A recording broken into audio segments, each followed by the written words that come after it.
வணக்கம். இது தமிழ் குரலின் சிறப்பு நேர்காணல். இன்றைக்கு நம்மோடு இணைந்திருக்கிறவர் ஃபர்ஸ்ட் லைன் மீடியாவின் முதன்மை ஆசிரியர் மூத்த பத்திரிகையாளர் ஐயா முனைவர் உமாபதி அவர்கள். சார் வணக்கம் சார். கடந்த பேட்டியில் நீங்கள் ஒரு விஷயம் சொன்னீங்க, ஃபீனிக்ஸ்னு ஒரு பறவை இருக்கான்னு தெரியாது, ஆனால் அந்த பறவையை நம்ம குஷ்புவை சொல்லலாம் அப்படின்னு. நேற்றைக்கு அவங்களுக்கு பதவி கொடுத்துருக்காங்க. மாநில துணைத் தலைவர் 14 பேரில் அவங்களும் ஒருத்தவங்க. ராகவனுக்கும் கொடுத்துருக்காங்க. அதான் கேடி ராகவன் ரிட்டர்ன்ஸ் அவருடைய கேவிடி ராகவன் இப்போ போட்டது தான் குஷ்பு வாழ்க்கைக்கு பாதுகாப்பு இல்லையா? குஷ்புவும் யாரோ பெண்கள் வாழ்க்கைக்கு கொஞ்சம் சிக்கல் தான். அவர் கிட்டத்தட்ட அப்படி ஒரு பொறுப்பே யாருக்கும் இருக்கான்னு தெரியல. மாநில பிரிவு ஒருங்கிணைப்பாளர் போட்டிருக்காங்க. என்ன மாநில என்ன பிரிவுன்னு தெரியல. பிரிவு ஒருங்கிணைப்பாளர் எல்லா பிரிவையும் ஒரு ஒருங்கிணைக்கணுமா என்னன்னே தெரியல. நாசம்தான், கட்சி நாசம்தான். இப்போ நீங்கள் அண்ணாமலை என்ன தான் நீங்கள் கட்டையை கொடுங்க என்ன பண்ணாலும் அண்ணாமலை தான் பாஜக. இன்னைக்கு அண்ணாமலை தான் அந்த பாஜகவை வளர்த்து எடுத்ததும் சரி, அண்ணாமலை தான் அந்த பாஜகவுக்கு கூட்டம் சேர்த்ததும் சரி, எல்லாமே. அது என்ன தப்போ ரைட்டோ, ஆனால் இவர்களால் இந்த கட்சியை நடத்தவும் முடியாது, கொண்டு போக முடியாது. இந்த கொண்டு வந்துட்டாங்கல்ல, அந்த 3% கும்பல்லாம் கொஞ்சம் கொஞ்சமாக உள்ளே வந்துருச்சா, முடிஞ்சு போச்சு, அவ்வளோதான். கட்சி திரும்பி பழைய நிலைமைக்கு போயிடும். இப்போ குஷ்புவை கேட்டால் எங்கள் கட்சியில் எப்போ உழைக்கிறவங்களுக்கு என்ன பதவி கொடுக்கணும்னு கட்சிக்கு தெரியும் அப்படின்னு ஒரு வார்த்தை சொல்கிறாங்க. விஜயதாரணி பொறுப்பே இல்லையே, அவங்க கூச்சத்தை. விஜயதாரணியை இதில் இப்போ அகண்ட பாரதம் உருவானதுக்கப்புறம் ஆப்கானிஸ்தான் இதாக ஜனாதிபதியாக போடலான்னு பார்க்குறேன். அதுக்காக வெயிட் பண்ணிட்டு எனக்கு ஒருங்கிணை பாரதத்தில் எல்லாமே வந்துடும். இலங்கை இந்தியாவுக்குள்ளே வந்துடும், பங்களாதேஷ் வந்துடும், ஆப்கானிஸ்தான் வந்துடும், பாகிஸ்தான் வந்துடும். பாகிஸ்தான்லேயே 3 பகுதி இருக்குது ஏன்னா. ஸோ அந்த 3 இதுவுமே வரும். கைபர் ஃபக்குங்கவான்னு ஒன்று இருக்குது, அந்த ஏரியா தனியாக இருக்குது. இப்போ அதுக்கெல்லாம் இந்த அம்மாவை தூக்கி போடுவாங்க ஜனாதிபதியாவோ கவர்னராகவோ ஃப்யூச்சரில் அகண்ட பாரதம் வந்ததுக்கப்புறம். அதுக்காக தான் வெயிட்டிங் வச்சுருக்காங்க. குஷ்பு சொன்ன மாதிரி தான், என்ன எப்போ அவங்களுக்கு தரணும்னு அவங்களுக்கு தெரியும், அப்போ தருவாங்க. இல்லை சார், இப்போ இதில் என்ன, இது நாராயணன் திருப்பதியை கொண்டு போய் ஒரு 14 துணைத் தலைவரில் ஒருத்தராக இருந்தார். இப்போ கொண்டு போய் இது ஊடக ஒருங்கிணைப்பாளருக்கு தலைவராக போட்டாங்க. அவர் அதுக்கு மீடியா இன்சார்ஜாக வந்தோடனே நேற்று ஒரு செய்தி பரவுது, அண்ணாமலை 2026 தேர்தலில் போட்டியிட மாட்டார், அவர் எலெக்ஷன்லேயே போட்டியிடாமல் வேறு பதவிக்கு, தேசிய பதவிக்கு போயிடுவார். நேற்று கேட்டால் கட்சியிலேருந்து சோர்ஸ் சொன்னதாக எல்லாம் சொல்கிறாங்க. பொருந்தது, அண்ணாமலை எலெக்ஷனில் நிற்கக்கூடாதுன்னு. ஆமாம், அண்ணாமலை அதாவது 3% கும்பல் என்ன அப்படின்னா, அண்ணாமலை எல்லாத்தையும் அடித்து துரத்தி அவங்கள உள்ளுக்குள்ளே வரவிட மாட்டாங்க. அண்ணாமலை போனதுக்கப்புறம் இந்த கும்பல் ஃபுல்லாக உள்ளே வந்துருச்சு, நைனாரை வச்சு. உள்ளே வந்ததுக்கப்புறம் அண்ணாமலையை பழி வாங்கணும்னு பார்க்குது. ஆனால் எத்தனை கும்பல் சேர்ந்தாலும் அண்ணாமலையை ஒன்றுமே டச் கூட பண்ண முடியாது. ஏன்னா இங்கிலீஷ் மீடியம் பூரா போட்டாங்க, சோர்ஸஸ் சொல்கிறாங்க அண்ணாமலைக்கு இந்த எலெக்ஷனில் நிற்கவே மாட்டார், முழுக்க முழுக்க அதிமுக கூட்டணி நிற்க வச்சு அவரை தேசிய அளவுக்கு கொண்டு போய் அப்படியே நகர்த்திடுவாங்கன்னு. இன்னொரு பக்கம் அவர் பிரதமர் ஃபேஸுன்னு பாண்டே சொன்னது, இவர் நம்ம எஸ்ஆர்எம் சொன்னதெல்லாம் எடுத்து இதெல்லாம் அதெல்லாம் பார்த்தீங்க அப்படின்னா கொடுத்த காசுக்கு மேலே கூறாண்டாம் கொய்யான்ற கதை தான் பாண்டே. அதே மாதிரி எஸ்ஆர்எம் ஓனர் ஒரு மாபெரும் அடிமை. அவரை கத்தியை காட்டி மிரட்டுற மாதிரி மிரட்டியிருக்காங்க. மிரட்டி நீ மாதத்துக்கு ஒரு கூட்டம் நடக்கணும், எல்லாருக்கும் சாப்பாடு போடணும், 2000 பேர் அங்கே கூட்டணும், ஏதாவது ஒரு ஃபங்க்ஷன் நடத்திக்கிட்டே இருக்கணும்னு சொல்லி அந்த அசைன்மெண்ட்டை கொடுத்துட்டாங்க. அதனால் அவர் கூவார், இல்லைன்னா காலேஜ் போயிடும், குடும்ப பிரச்சனை தெருவுக்கு வந்துடும், பல்வேறு இதில் மாட்டியிருக்காரு. ஏன்னா நயினார் தலைவரான பிறகு அவரை கூப்பிட்டு ஈவெண்ட் அவருக்கு அப்படி கிடையாது. யார் இருக்காங்க நடத்தணும், சாப்பாடு போடணும், ஆடிட்டோரியம் வாடகைக்கு விட்டு சாப்பாடு, வாடகை காசு கொடுக்க மாட்டோம், சாப்பாடு காசு கொடுக்க மாட்டோம்.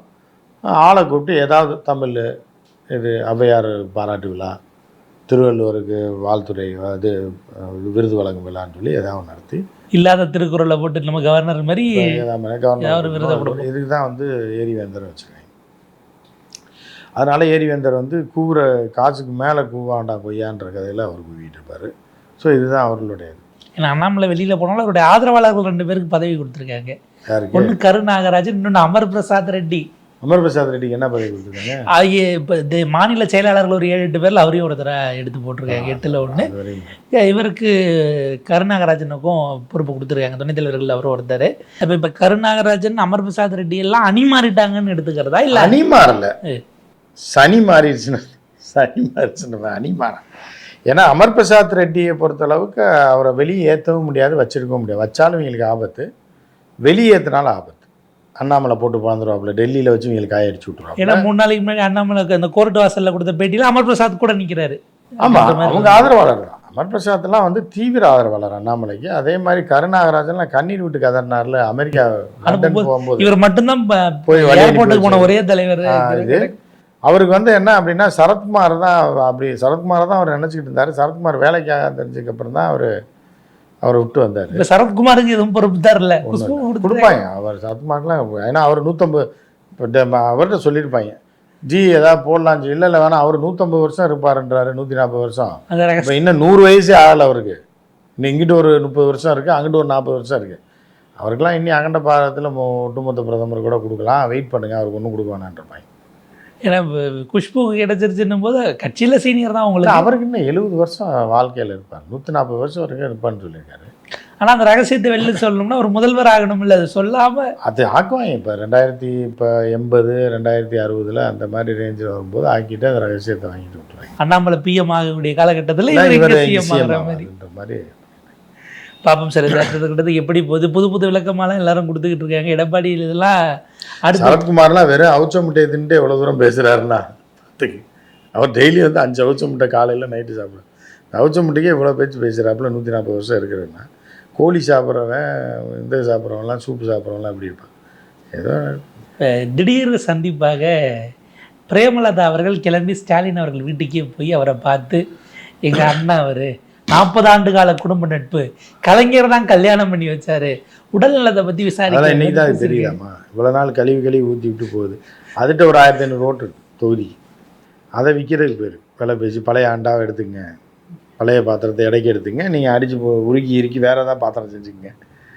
அலுமினிய பாத்திரம்லாம் எடுப்பாங்க இடைக்கு, பழைய பாத்திரம்லாம் எடுத்து அதை உருக்கி வேறு மாதிரி பலன்னு புதுசாக இப்போ செஞ்சு வச்சுருப்பாங்க அந்த இதில் பாத்திர கடையில். அந்த மாதிரி ஒரு பழைய பாத்திரம் அது அந்த கட்சி. அதை கொண்டு போய் கிடைக்கிற காசு கூட இடைக்கு போடலான்னு பார்த்தோம். அதுக்கு டிமாண்ட் பண்ணோம்.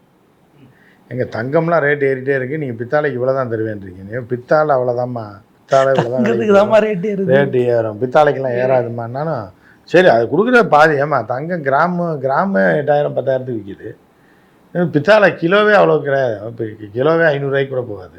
நீ வச்சு தங்க ரேட்டு கேட்குறேம்மான்றேன். இப்போ இல்லை, அது கலர் ஒரே மாதிரி தான் இருக்குங்க, அது வீம்பு பிடிக்கும். பித்தாளையும் தங்கம் ஒரே கலரில் தானே இருக்கும். புளியை வச்சு பலன்னு ஆயிருங்க. இல்லைன்னா அடுத்த நாள் கருத்துருமேம்மா, பல்லு இழிச்சிருமேனா, அதெல்லாம் கிடையாது. இப்போ பலன்னு இருக்குல்ல கொடுங்க அப்படின்னு கேட்க, அதை கட்டி சமாளிக்கிறது ரொம்ப கஷ்டம். இருந்தாலும் பாப்பார் மு.க. ஸ்டாலின் என்ன பண்ணுவார்னா, முதலமைச்சர் சரி ஒரு 1500 ஓட்டு குறைகிறதுக்கு, பத்தாக்குறைக்கு வைகோ போனார்னா ஃபில் பண்ணுறாங்க. வைகோ போக மாட்டார். ஏன்னா அது முடிஞ்சு போச்சு. அங்கே 500 ஓட்டு தான் இருக்குது. வைகோட தொகுதிக்கு 500 ஓட்டு இருக்குது. அது சுயேட்சையாக அதோட கூட வாங்குவான். ஆனால் வைகோ என்ன துரை வைகோ அதை ஒரு ரேட் சொல்லிட்டு இருக்காப்புல, டெல்லியில் விற்கலான்னு. சில பேர் டெல்லி காரை கொண்டு வந்து இங்கே விற்றுருவாங்க, புரியுது அவங்களுக்கு. இல்லை இங்கே உள்ள பொருளை கொண்டு வந்து சென்னை காரை கொண்டு லோக்கல் டெல்லியில் இருக்க அமெரிக்க அதிபர் விலை பேசுகிற ஆளுவாங்க. எம்பசியவே விற்கிறதுக்கே விலை பார்க்குறாங்க. அதனால் என்னென்னா துரை வைக்கோ நல்ல ரேட்டுக்கு டெல்லியில் விற்றுடலான்னு பார்க்குறாப்புல கட்சியை. அதிமுக எல்லாத்தையும் கழட்டி விட்டுட்டு ஷேர் கேட்பாங்கல்ல, ரொம்ப நாள் இருந்திருக்கோம், 20 வருஷம் 30 வருஷம் போது கழட்டி விட்டுருவாங்க. கழட்டி விட்டுட்டு அதை ஒரு ரேட்டுக்கு விற்கலான்னு பார்த்துட்ருக்காங்க. அது அவங்க அப்பா சொல்கிறார், நான் இருக்க வரைக்கும் சொத்தை விற்க விட மாட்டேன்றார். அது பல கிராமத்தில் நடக்கும். 10 ஏக்கர் ஹைவே ரோட்டுக்கு மேலேக்கிட்டே இருக்கும். ஆனால் தாத்தா சொல்லுவார், அதெல்லாம் பூர்வீக சொத்து விற்கக்கூடாது. இதை வச்சு விவசாயம் பண்ணி வருஷத்துக்கே 2 லட்ச ரூபா தான் ஏன் கிடைக்குதுன்னா விற்கக்கூடாது, வேறு என்ன வேணாலும் பண்ணிக்க, நான் இருக்கிற வரைக்கும் என் காலம் வரைக்கும் ஒன்றும் பண்ணாத அப்படின்னு. அது ஏக்கரே 10 கோடிக்கு போகும், 5 கோடிக்கு போகும். இது விற்றுட்டோன்னா அமெரிக்காலே செட்டில் ஆகிடலாம். ஆனால் அந்த கிழமை விட மாட்டார். அதெல்லாம் நீ அமெரிக்கா போறியோ கனடாவுக்கு போறியோ இதில் கை வைக்கக்கூடாது, இந்த சொத்தில் உனக்கு பங்கே கிடையாது. அப்போ இவங்க என்ன பார்ப்பாங்கன்னா, எப்படா எலி மருந்து வைக்கலான்னு பார்ப்பாங்க, இல்லை எப்படா சாவாருன்னு பார்ப்பாங்க. ஸோ அந்த மாதிரி இருக்குது. ஸோ இப்போ மதிமுக பொறுத்தளவுக்கு அந்த ரேஞ்சில் தான் இருக்குது. இப்போ வந்து துரை வைகோ வந்து என்ன ரேட்டுக்கு இப்போ ரேட் அவங்க தரேன்ட்டாங்க. அவங்க அப்பாட்ட மட்டும் ஒரு கையெழுத்து வாங்கிட்டு வான்றாங்க, அவர் போட மாட்டார். அதுதான் மேட்டர். பத்திரத்தில் கையெழுத்து வாங்கிட்டு வான்றாங்க. இல்லைங்க நான் தாங்க தலைவர், இப்படி தான்ப்பா அங்கே சொல்லி அங்கே தோட்டம் ஒன்று இருக்குது, அதில் அப்பா அம்மா சண்டை போட்டுட்ருக்காங்க, உங்கள் அப்பா கையெழுத்து வாங்கிட்டு வாங்க நாங்கள் தரோன்ட்டாங்க. அதுக்காக தான் வெயிட்டிங். இப்போ அப்பல்ல அந்த மாதிரி இருந்த மாதிரி கைரேகை வைகோ கைரேகை ஊட்டி கொண்டு விற்றுறாப்புல துரை வைகோ. ஸோ அப்படி அவங்க ஆளை பார்க்கணுன்றாங்க, கேட்டு வாங்கன்றாங்க. கைரேகை விட்டுனாலும் வாங்க மாட்டாங்க. இருந்தாலும் பேரம் பேசிகிட்டு இருக்காப்புல. ஏன்னா நயினார் ஓபிஎஸ்க்கு நேரம் கொடுக்கலன்னொடனே அவர் தெரியாத மாதிரி கேட்டார், ஓபிஎஸ் வராருன்னு என்கிட்ட சொல்லியிருந்தா நான் பேசி நேரம் வாங்கி கொடுத்துருப்பேன், எனக்கு தெரியவே தெரியாதுன்னு. அவர் லெட்டரை எழுதி பாக்கியம்னு பொதுவெளியில் ரிலீஸ் பண்ணி பேப்பர்லாம் வந்துருச்சு. இல்லை அவர் பாரில் கொண்டு இவ்வளோ தூரம் பண்ணியிருக்க வேண்டாங்க. திருநெல்வேலி பார் இருக்குல்ல, அண்ணன் வந்து அந்த லெட்டரை கொடுத்துட்டு முடிஞ்சிருக்கும், பிரைம் மினிஸ்டர் மீட் பண்ணியிருக்கலாம். பாரில் இல்லை, அந்த பாரில் ஒரு பையன் இன்சார்ஜ் இருக்கான், அவர்கிட்ட கொடுத்து அண்ணன் வந்தால் கொடுத்துருப்பா அப்படின்னா கொடுத்துருப்பாப்புல நேரம் பிரைம் மினிஸ்டர் வாங்கி அதை சொல்கிறது கரெக்டு தான் நயினார் சொல்கிறது. எதுக்கு பேப்பரு சுற்றி வளைச்சி எதுக்கு பொருளை போட்டு உடைக்கிறேன், டேபிள் எல்லாம் சுற்றி வளைச்சி டேபிளை போட்டுன்னு உடைக்கிறேன். நேரம் பாரில் வந்து ஒரு லெட்டரை கொடுத்துருந்தா போதும். இல்லை கட்சிக்கார தம்பிகளை விட்டு நீங்கள் வேறு பாருக்கு வர முடியாது.